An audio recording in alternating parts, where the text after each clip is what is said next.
अस्सलाम वालेकुम। अदबिस्तान में खुशामदीद।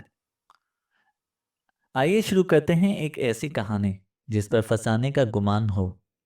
खूनी मुसव्विदा। मुसन्निफ Aqib Nawaz. Hello mister William. बगल में भारी भरकम मुसव्विदा दबाए, चेहरे पर खुशगवारियत भरी मुस्कुराहट सजाए, वो दफ्तर का दरवाज़ा खोलकर अंदर दाखिल हुआ। फरबा अंदाम और काबिल रश्क सेहत के हामिल मिस्टर विलियम, जिनकी उम्र 50 साल के लगभग होगी, एक आंख पर बड़ी सी गोल ऐनक का अदसा लगाए, टेबल पर रखे सफ़े पर कुछ लिखने में मसरूफ थे। वो लिखने में इस कदर महफ थे कि इस दराज का दुबले पतले 30-32 साल शख्स का खुद पर पड़ता साया महसूस ना कर सके। उसकी आवाज़ तो गोया उनके कानों तक पहुंची ही ना थी। Mister William. कोई तासुर ना पाकर उसने जरा झुककर टेबल की अबनोसी सतह को उंगली से ठकठकाया। मिस्टर विलियम ने जरा चौंक कर सर उठाया और अगले ही पल उनकी आंखों में हैरत सिमट आई। Mister Nicholas. उन्होंने बेख्तियार उसका नाम लिया। निकोलस पीछे हटते हुए सर को जरा सा झुकाकर मुस्कुरा दिया। जी हाँ मिस्टर विलियम, सही पहचाना। आप शायद काम में कुछ ज़्यादा ही मुस्तगरक थे। मैंने यकीनन आपके काम में खलल डाला है, माजरत चाहूँगा। नौवारिद ने सर तस्लीम खम करते हुए कहा। दरअसल एक ज़रूरी काम के सिलसिले में ही यहाँ पर आया हूँ। उसने बगल से वो भारी मुसव्विदा निकालकर सामने टेबल पर रख दिया। मिस्टर विलियम ने हैरत से मुसव्विदे को देखा। ये क्या है मिस्टर निकोलस? कहीं आपने पिछली बार की तरह एक और मुसव्विदा तो लिखकर नहीं लाए? उन्होंने मुसव्विदे का रबर बैंड उतारते हुए जैसे अंदाज़ा लगाया, जो कि सरासर दुरुस्त था। दुरुस्त समझे आप। मैंने ये नावल खुद लिखा है और चाहता हूँ कि इसे आपके इदारे से किताबी शक्ल में ले आऊँ। आप पढ़ लीजिए, यकीनन मायूस नहीं होंगे। मैं पिछली बार की तरह इनकार नहीं सुनना चाहता, निकोलस ने पूरे यकीन से कहते हुए आखिर में जैसे तारीफ की थी। ओह! मिस्टर विलियम ने हंकारी भरी। एलिज़ाबेथ ने पिछले काफ़ी अरसे से आप पर अपना असर छोड़ रखा है मिस्टर निकोलस। मिस्टर विलियम ने अपना अकलौता ऐनक का अदसा ठीक करते हुए मुसव्विदे के सफ़ात को पलटना शुरू कर दिया। हाँ हाँ हाँ, ऐसी बात नहीं। दरअसल मैं बचपन ही से एक सर्जन होने के साथ साथ मशहूर लिखारी भी बनना चाहता था। वैसे एलिज़ाबेथ नज़र नहीं आ रही, आज ऑफिस नहीं आई? निकोलस ने पूछा। आज वो ज़रा देर से ऑफिस आने का इरादा रखती है। कुछ देर में आ जाएगी, आप चाहें तो इसका इंतज़ार कर सकते हैं। उन्होंने एक सफ़े पर रुककर बगौर उसकी सतह को देखते हुए बेपरवाही से कहा। आप तसल्ली से मेरा नावल पढ़ लीजिएगा मिस्टर विलियम। मुझे आपके तारे बरकी का इंतज़ार रहेगा। कहकर वो मुड़ा और ऑफिस से बाहर निकल आया, जहाँ इसे एलिज़ाबेथ हाथों में एक किताब उठाई हुई अंदर आती हुई नजर आई। Hello Nicholas. उसने एक हाथ हिलाया। Hello Elizabeth. आज ऑफिस देर से आई हो? वजह? उसने इस नौजवान गंदुमी रंगत की हामिल खूबरू लड़की को बड़ी नरम गरम सी निगाहों से देखते हुए इस्तफसार किया। एलिज़ाबेथ एक पल को शर्मा गई। उसने लाल गुलाल पड़ते चेहरे के साथ मुस्कुराकर पूछा, तुम ऐसे क्यों पूछ रहे हो? जैसे कि तुम मेरे शौहर हो? एलिज़ाबेथ ने कहा। नहीं, बस ऐसे ही। तुम काफ़ी जिम्मेदार लड़की हो। काम पर देर से पहुंचना तुम्हें जेब नहीं देता, उसने एलिज़ाबेथ के करीब होते हुए कहा। फिलहाल मैं लड़की के रूप में एक मशहूर पब्लिशिंग इदारे की मावन हूँ। मुझसे ज़रा दूर रहो। उसने उंगली निकोलस के सीने में पेवस करके जैसे पीछे हटाने की कोशिश की। और अगर मेरे चचा मिस्टर विलियम ने हमें यूं देख लिया तो? उसने दानिस्ता जुमला अधूरा छोड़कर जैसे निकोलस को डराना चाहा। निकोलस हंस दिया। डराने की कोशिश ना करो। मैं मिस्टर विलियम से नहीं डरता, बल्कि मैं तो पूरी यकीन हूँ कि वो जल्द ही मेरे और तुम्हारे रिलेशन को संजीदगी से लेते हुए तुम्हारा हाथ मुझे ही देंगे। उसने कंधे उचकाए। लेकिन अगर वो ना माने तो? एलिज़ाबेथ मुस्कुराई। तो मैं इनको मार डालूंगा। उसने शरारतन आंखें घुमाई। एलिज़ाबेथ का अब की बार कहकहा छूट गया। उसने किताब से निकोलस का सीना ठोका। मैं अपना नावल मुकम्मल करके मिस्टर विलियम के हवाले कर चुका हूँ। तुम भी पढ़ लेना और मेरी ज़रा सिफारिश भी कर देना। काफ़ी मेहनत से लिखा है। पिछली मर्तबा की तरह मुस्तरद नहीं होना चाहिए। मैं इस बार भी उनके साथ लड़कर बदमज़गी पैदा नहीं करना चाहता। उसने कहा। ओह! ऐसा है क्या? तो तुम वाक़ई में दूसरा नावल लिख रहे थे? एलिज़ाबेथ ने खुशगवार हैरत से कहा। मैं सच बोल रहा था। मेरा नावल मुकम्मल हो चुका है। अब से मिस्टर विलियम की सिलेक्शन का इंतज़ार है। उसके लहजे में खुशी थी। मैं दुआ करूँगी कि उनको नावल पसंद आ जाए, क्योंकि वो किसी भी तरह का गैर मेरी मवाद नहीं छापते। एलिज़ाबेथ ने तादेबी अंदाज में कहा तो निकोलस हंस दिया। तुम किस लिए हो? उसने कहते हुए इसे अपने बाजुओं के हिसार में ले लिया और एलिज़ाबेथ हंस दी। क्या? इसका चेहरा सुर्ख पड़ चुका था। उसे समझ नहीं आ रही थी कि आखिर वो किस दीवार पर अपना सर दे मारे। मिस्टर विलियम, आपने अच्छा नहीं किया। उसने जोर से टेबल पर हाथ मारा और उठ खड़ा हुआ। कुर्सी की पुष्ट पर फैला अपना ओवरकोट उठाया और पहनते हुए तेजी से दरवाजे की तरफ बढ़ा। उसका रुख मिस्टर विलियम के ऑफिस की जानिब था। अभी कुछ देर कबल उसे मिस्टर विलियम का तार मौसूल हुआ था, जिसमें उन्होंने लिखा था, मैं माजरत ख्वाह हूँ मिस्टर निकोलस, आपका नावल खौफ की लपेट काबिल अशात नहीं है। आपको इब्तिदान मुख्तसरन कहानियों से करनी चाहिए, ना कि इस तरह के ज़ख़ीम नावलों से जो कि सरसर गैरमारी और झोल से भरे पड़े हैं। आपको ये मशवरा एक बार पहले भी मैं दे चुका हूँ। मुझे एक एक गलती की निशानदेही चाहिए मिस्टर विलियम। मैं तब तक यहाँ से नहीं जाऊँगा जब तक आप मुझे इस नावल की हर एक कमज़ोरी तफसीलन ना बता दें। टांग पर टांग जमाए, सीने पर बाजू लपेटे, वो तीखी निगाहों से मिस्टर विलियम को घूर रहा था, जो तीसरी बार एक गहरी सांस भर रहे थे। देखिए मिस्टर निकोलस, आप बात को समझने की कोशिश कीजिए। मैं ऐसे ही आपका नावल मुंतखब नहीं कर सकता। उसके नाकाबिले अशात होने की चीदा चीदा वजूहात आपको तार में ही बता चुका हूँ। बाकी तफसील देना मैं ज़रूरी नहीं समझता। अब बराए करम अपना मुसव्विदा उठाइए और मुख्तसर कहानियों पर तबा आजमाई कीजिए। शुक्रिया। उन्होंने आखिर में हाथ के इशारे से दरवाजे की जानिब इशारा किया। निकोलस का चेहरा मुकम्मल तौर पर सुर्ख पड़ चुका था। उसे अपने कानों से धुआं निकलता महसूस हो रहा था। उसने धप से एक पाँव नीचे फर्श पर मारा और उठकर खड़ा हो गया। आपने अच्छा नहीं किया मिस्टर विलियम। उसने हाथ बढ़ाकर अपना मुसव्विदा उठाया और बगल में दबाकर दरवाजे की तरफ बढ़ गया।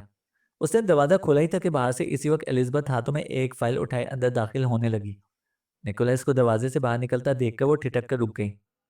निकोलस, क्या हुआ? उसका चेहरा देखकर वो पल भर में जान गई कि कुछ गलत हुआ है। वो जान गई थी कि निकोलस गुस्से में है। निकोलस ने एक नज़र से उसे उदासी से देखा और कुछ भी कहे बिना तेजी से वहां से निकल गया। आपने क्या कहा निकोलस से अंकल? एलिज़ाबेथ परेशानी से पूछती हुई अंदर दाखिल हुई। कुछ नहीं, बस उसका नावल नावल मुंतखब नहीं किया, इसलिए वो गुस्सा हो रहा है। भाई गैर मेयारी मवाद छापकर अपने इदारे का नाम कोई पब्लिशर थोड़ी खराब करेगा। कहकर मिस्टर विलियम अपने अधूरे काम पर वापस चले गए। मुसव्विदे के मुतालिक की जानिब मुतवज्जा हो गए।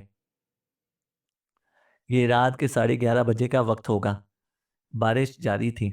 आसमान की गर्फिश अजब एहसास पैदा कर रही थी। गलियां और सड़कें वीरान हो चुकी थीं।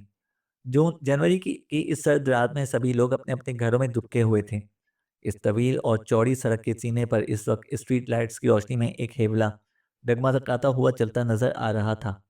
उसने सर पर छतरी तानी हुई थी। वो कुछ गुनगुना रहा था, मगर बारिश की आवाज़ में इसकी गुनगुनाहट बिल्कुल गैर वाज़ेह थी। वो मिस्टर विलियम थे, जो अभी कुछ देर कबल ही क्लब से निकले थे। शाम को ऑफिस बंद करने के बाद वो क्लब का रुख करते थे, जहाँ इनका जी खूब बहलता था।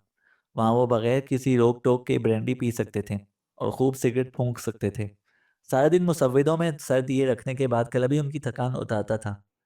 गुनगुनाते हुए वो डगमगाते कदमों के साथ शराब के नशे में धुत आगे ही आगे बढ़ रहे थे। तभी उनके पीछे सड़क पर बारिश के कतरों में किसी का साया उभरा नजर आया, जो काफी लंबा था और लम्हा बलम्हा करीब आता जा रहा था। मिस्टर विलियम इस साय से बिल्कुल अनजान थे, जो एक हेवले का था, और वो हेवला इनके एन पीछे पीछे चल रहा था।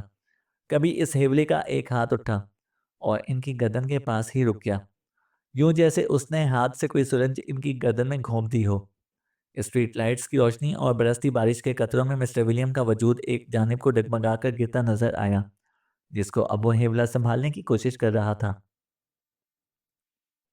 आंखें जरा सी खुली। मंजर धुंधलाया हुआ था। सोफे बंद हो गई। दिमाग से खुमार की चादर हटती चली गई। तो चंद लम्हों बाद एक बार फिर आंखें खुली और अब की बार मंजर कुछ वाजे था। मकरूह मुस्कुराहट से सजा चेहरा उन पर झुका हुआ था। उन्होंने इस चेहरे को पहचानने में कुछ पल लगाए थे, और जब पहचान गए तो चौंक कर उठने की कोशिश की। तब उन्होंने अपने हाथ पैर मजबूत रस्सियों में जकड़े हुए पाए। वो हरकत नहीं कर सकते थे। हाय मिस्टर विलियम, पूरी रात सोने में गुजार दी आपने। एक नई सुबह के साथ आपको खुशामदीद कहता हूँ। इस मकरूह मुस्कुराहट के साथ तमस्कुराना अंदाज में कहा, और जरा सा पीछे हटा। मिस्टर विलियम हैरत और खौफ से फटती आंखों से उसे घूर रहे थे, और जैसे नजरों ही नजरों में मदद की दरख्वास्त भी कर रहे थे। इस सब के जिम्मेदार आप खुद हैं मिस्टर विलियम। ना आप दूसरी बार मेरा नावल मुस्तरद करते, और ना आप यूं बंधे हुए होते। सारा कसूर आपका अपना है।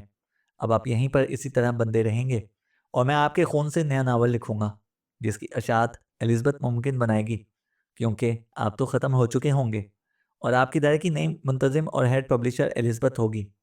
कहकर उसने एक फलक शिगाफ कह कहा लगाया। मिस्टर विलियम तहय्युर से उसे देखने लगे। फिर यकदम जैसे वो गिड़गिड़ाने लगे। उनका मुंह बंधा हुआ था, इसलिए उनके मुंह से महज गिड़गिड़ाहट ही निकल रही थी, जिससे निकोलस खूब लुत्फ उठा रहा था। 2 महीने शब रोज़ मेहनत करने के बाद मैंने वो नावल लिखा था, जिसको आपने चंद जुमलों में ख़त्म कर डाला। अब सज़ा तो भुगतना पड़ेगी आपको। उसने इनका चेहरा अपने हाथों में लिया और अपना चेहरा उनके करीब कर लिया। अब आपके खून से मैं अपना नया नावल लिखूंगा, जिसका नाम होगा कातिल कलमकार। है ना अच्छा नाम? इस नावल को एलिज़ाबेथ छापेगी। हाँ, तुम्हारे खून से लिखे गए इस नावल को एलिज़ाबेथ छापेगी। आपकी भतीजी एलिज़ाबेथ, आपके इदारे की नई पब्लिशर। क्योंकि आपकी कहानी तो अब ख़त्म होने वाली है। इसने मकरूह अंदाज में इनकी आंखों में आंखें डालते हुए कहा। इनका माथा पसीने से चमक रहा था। वो गहरी सांसें ले रहे थे। निकोलस इनसे दूर हटता और शैतानी अंदाज में हंसते हुए इस तारीख छोटे से कमरे से निकल गया, जिसमें रोशनी रोशनदान से गुजरकर सिर्फ इस हिस्से पर पड़ रही थी, जिस हिस्से में मिस्टर विलियम को इसने रस्सियों से बांधकर फेंका। कमरे का दरवाज़ा निकोलस बाहर से बंद कर चुका था। मारूफ कलमकार और पब्लिशर मिस्टर विलियम की गुमशुदगी की खबर अदबी हलकों में तेजी से फैलती चली गई थी। पुलिस इनकी तलाश कर रही थी। एलिज़ाबेथ का रो रो कर बुरा हाल था। मिस्टर विलियम इसके लिए सब कुछ थे। वो इसका वाहिद सहारा थे। इनकी यूं अचानक गुमशुदगी इसके लिए एक बड़ा सदमा साबित हुई थी। निकोलस इसको सहारा देने और इसे संभालने की पूरी कोशिश कर रहा था। वो और एलिज़ाबेथ एक दूसरे से प्यार करते थे। ये बात मिस्टर विलियम भी जानते थे, पर उन्होंने कभी इनकी मोहब्बत को संजीदगी से नहीं लिया था।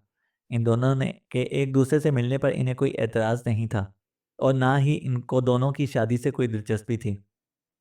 निकोलस एलिज़ाबेथ के लिए इस गम के मौके पर काफ़ी मददगार साबित हुआ था। इसने पुलिस की तफ्तीश में भरपूर मावनत की थी। मिस्टर विलियम का ऑफिस बंद करवाकर इसने एलिज़ाबेथ के साथ वक्त गुजारकर इसको काफ़ी हद तक संभाल लिया था और मिस्टर विलियम की मौत का इसे काफ़ी अय्यारी से यकीन दिला दिया था। एलिज़ाबेथ इसकी नरम मोहब्बत और खुलूस की जज्बात में यूँ बह गई कि उसके पुलिस से तलाश रुकवाने के लिए कहने पर इसने कोई एतराज़ भी ना किया। हेलो। तारीकी में एक आवाज़ उभरी। इस आवाज़ से मिस्टर विलियम को सख्त नफरत थी। वो आवाज़ रोज़ाना अंधेरे में उभरती थी और इनका काफ़ी सारा खून निकाल कर चली जाती थी, और इस खून की कमी को पूरा करने के लिए वही आवाज़ इसके लिए काफ़ी सारा सेहतमंद खाना लाती थी। मिस्टर विलियम, आपको पता है कि आज मैं अपने नावल का आखिरी चैप्टर लिखने लगा हूँ। आज नावल मुकम्मल हो जाएगा। मुझे नावल के इख्तिताम के लिए एक अच्छे मकाम का खून चाहिए। बताइए कि आप मुझे अपने सीने में दिल के मकाम का खून देना पसंद करेंगे? इसके साथ ही अंधेरे में एक कहकहा उभरा और चंद पल बाद रोशनी के इस हिस्से में एक मकरूह चेहरा दिखाई दिया। एलिज़ाबेथ मेरे नावल का पिछले 3 महीनों से इंतज़ार कर रही है। जब मैंने इसे बताया कि ये नावल मैं कलम से लिख रहा हूँ, तो इसे काफ़ी हैरत हुई थी कि टाइपराइटर से भी तो लिखा जा सकता है। पर मैंने कहा कि कलम से लिखने का मज़ा ही अलग है। पिछले 3 महीनों से वो मेरे नावल का बेसब्री से इंतज़ार कर रही है और चाहती है कि वो अपने इदारे से ही इसे छापे। मैंने इससे वादा किया है कि नावल की किताबी शक्ल में अशात के बाद हम दोनों शादी कर लेंगे। आह मिस्टर विलियम, काश आप मेरे नावल की अशात की हामी भर लेते, तो आज आपका आखिरी दिन ना होता। इसका लहजा आखिर में मसनूई तासुफ की लपेट में आकर धीमा और मगमूम हो गया। मिस्टर विलियम की आंखों में तहय्युर भरा खौफ सिमट आया। वो गिड़गिड़ाने लगे, यूं जैसे रहम की भीख मांग रहे हों। चलिए, खुद को तैयार कर लीजिए। ज़्यादा दर्द नहीं होगा, बस थोड़ा सा बर्दाश्त कर लीजिए। फिर आपको इस अजियत से छुटकारा हासिल कर लेंगे, हमेशा के लिए। उसने कहकहा लगाया और अगले ही पल वो तेज़ धार चाकू उनके सीने में ऐन दिल के मकाम में घोंप दिया। ये ज़रूरी था, क्योंकि नावल अपने इख्तितामी मराहिल में था और इसे यूं ही छोड़ा तो नहीं जा सकता था। निकोलस मिस्टर विलियम के खून में ऐसे केमिकल्स मिला देता था, जिसकी वजह से खून की बू मांद पड़ जाती थी। रंग अलबत्ता इसका सुर्ख से स्याह हो जाता था, कुछ वक्त गुजरने के बाद ही। बगल में भारी मुसव्विदा दबाए वो ऑफिस में दाखिल हुआ, जहां ऑफिस टेबल के पीछे एलिज़ाबेथ बैठी कोई मुसव्विदा पढ़ रही थी। हेलो, उसने आगे बढ़ते हुए कहा। ओह, हेलो नकलस, तुम कब आए? उसने सर उठाकर चौंकते हुए कहा। जाहिर सी बात है, अभी आया हूँ। ये देखो मैं क्या लाया हूँ। उसने बगल से मुसव्विदा निकालकर उसके सामने धप से रखा। एलिज़ाबेथ ने पुरशौक निगाहों से मुसव्विदे का पहला सफ़ा देखा, जो स्याह रोशनाई से लिखा था। वो स्याह रंग पहल यकीनन सुर्ख होगा। ये एक कातिल कलमकार की कहानी है, बहुत मेहनत से लिखी हुई है। निकोलस हंसा। एलिज़ाबेथ ने उसका साथ दिया। तुम्हें नहीं लगता कि मुसव्विदे से कुछ अजीब सी बू आ रही है? एलिज़ाबेथ ने अपनी नाक मुसव्विदे के करीब की। उसके चेहरे पर कुछ नाखुशगवारियत सी फैली हुई थी। पुरस्कार नावल है। ये इसके सफ़ात और रोशनाई भी पुरस्कार है। निकोलस ने अजीब धीमे लहजे में पुरस्कारियत से कहा। तुम अजीब हो निकोलस। एलिज़ाबेथ हंस दी। निकोलस उसकी कुर्सी पर की पुष्ट पर जाकर खड़ा हो गया। मैं जैसा भी हूँ तो तुम्हारा ही एलिज़ाबेथ। उसने पीछे की जानिब से दोनों हाथों से एलिज़ाबेथ का चेहरा भेंटते हुए प्यार से कहा। तो एलिज़ाबेथ हंस दी। उसके चचा के खून से लिखा गया नावल अनकरीब 9 पलक संवारने के बाद अशात पजीर होने वाला था। खुद निकोलस भी बहुत खुश था। उसने शादी की तैयारी भी मुकम्मल कर ली थी। एलिज़ाबेथ ने भी शादी का जोड़ा सिलवा लिया था। बस एक दिन बाकी था। वो अपने घर में सोया ही था कि दरवाजे पर दस्तक हुई। नीम गनोदगी में उसने दरवाज़ा खोला कि उसे धकेलते हुए कुछ पुलिस के जवान अंदर दाखिल हुए। सबसे आगे शेरिफ था। उसके साथ खुफिया पुलिस का इंस्पेक्टर एल्फ्रेड था। पुलिस वाले इसे अपनी पिस्टल के निशाने पर लिए हुए थे, जैसे वो कोई बहुत खतरनाक मुजरिम हो। एल्फ्रेड ने निकोलस की तरफ देखते हुए कहा, विलियम कोई मामूली शख्स ना था। मारूफ पब्लिशर था। कलमकार की हैसियत से अपनी पहचान रखता था। इसका यूं अचानक गायब हो जाना मामूली बात ना थी। हमने नहायत बारीक बीनी से तलाश जारी रखी। तमाम एयरपोर्ट, सबवे, हर जगह तलाश कर लिया। किसी के पास रिकॉर्ड ना था कि वो शहर से बाहर गया हो। बिलाखिर तुम्हारे बेसमेंट से सुराख मिल गया। और अब बाकी कहानी अदालत में ही सुन लेना।